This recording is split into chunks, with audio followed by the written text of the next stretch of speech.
رحمة للعالمين بالقاسم محمد اللهم صل على محمد وآل محمد وأهل بيته الطيبين الطاهرين المعصومين المظلومين الذين أذهب الله عنهم الرجس وطهرهم تطهيرا اللهم صل على محمد وآل محمد ولعنة الله على أعدائهم أجمعين من يومنا هذا إلى يوم الدين.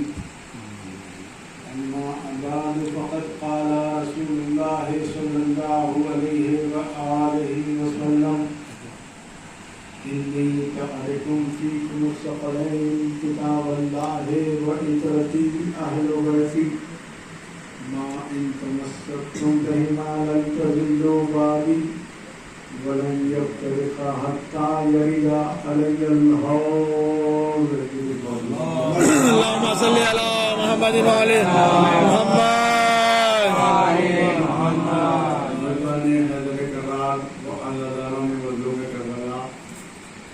ارشاد سرور کائنات ختمی مرتبہ حضرت محمد مصطفیٰ صلی اللہ اللهم صل على محمد وآل محمد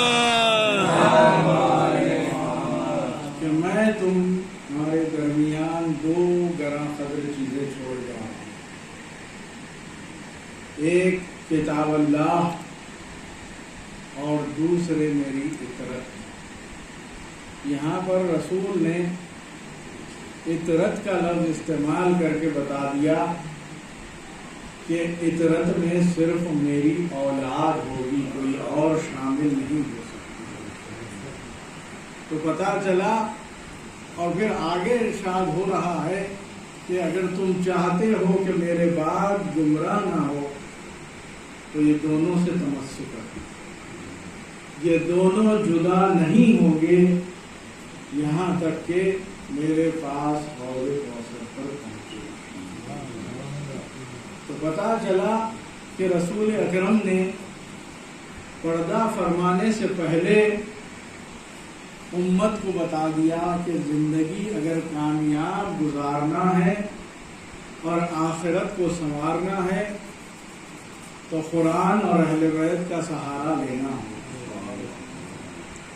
جو قرآن اور اہل بیت سے متمسک ہوگا وہی کامیاب اور کامران ہوگا. اگر کوئی ایسے میں ایک بدبخت نے کہا کہ یا رسول اللہ ہمیں قرآن کافی ہے، جب یہ کہا تو یقیناً رسول کو ناگوار گزرا اور یہی بات اللہ کو بھی ناگوار گزری، اور اس کا نتیجہ یہ ہوا کہ جس نے یہ دعویٰ کیا تھا کہ مجھے قرآن کافی ہے، اسے ہر قدم پر مولا کائنات کے در پر آنا پڑا اور کہنا پڑا کہ اگر علی نہ ہوتے تو میں ہلاک ہو جاتا. بتا دیا اللہ نے بھی کہ دیکھو صرف قرآن تمہارے لیے کافی نہیں ہے. قرآن صرف ہدایت نہیں پہنچا سکتی جب تک کہ تم اہل بیت کا سہارا نہیں لوگے، جب تک تمہیں قرآن سمجھ میں نہیں آئے. کیونکہ سورہ الحمد ختم کرتے ہی انسان اگر کوئی دعویٰ کرے کہ مجھے قرآن کافی ہے تو وہیں پر لڑکھڑا جائے. کیونکہ اگر الف لام میم کے معنی پوچھے جائیں تو کوئی دنیا میں نہیں ہے جو بتائے. اسی لیے عاجز ہو کر کہنا پڑا کہ بھائی اس کا ترجمہ کیا ہے. تو کہا یہ ہم نہیں جانتے. ہم نہیں جانتے کہا تو پھر جواب دیکھیے قرآن میں کون ہے جو سب کچھ جانتے ہیں. تو قرآن میں ملا کے جو راسخون فی العلم ہے، اور وہ کون ہے تو دیکھ لیجئے کائنات میں مولا کائنات کو کہتے ہوئے